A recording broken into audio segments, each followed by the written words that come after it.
Hi everyone, in this video we are going to look at the navigation folder.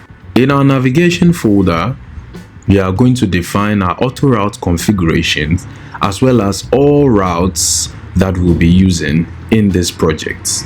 When you tap on the navigation folder, you find two .dat files there. The first is the router.dat file where we define all our routes. The other is the router.gr.dat file. This is a generated file based on our router.dat implementation. If you want further details into how AutoRoute works, kindly check out their documentation and read on them. In our router.dat file, you see in here that we have created a class called AppRouter that inherits the AppRouter from AutoRoute. And in the class, we are overriding the route property to define our routes.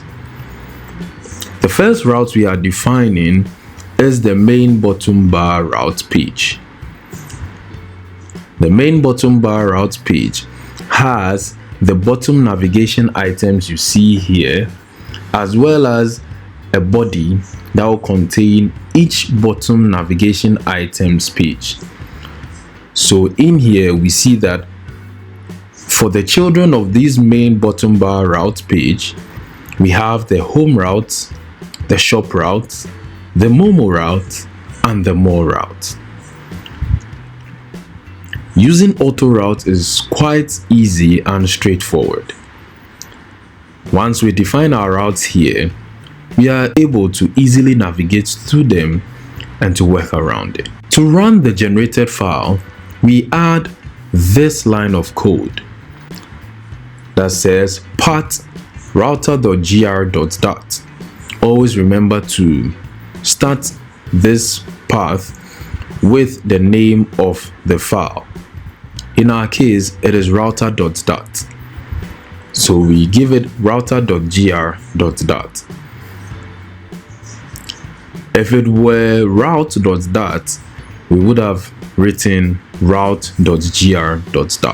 To run the generator for this file, we head to our terminal and then run this command: flutter pub run build runner watch build -delete -conflicting -outputs. What this command does is it will run the generator while still listening on any changes. So whenever we add another route to our AppRouter class, we wouldn't have to come and rerun this command because it will be listening on any changes in the AppRouter class and will effect it in the router generator.dat file. Check out the next item in this playlist and as we move to the next folder.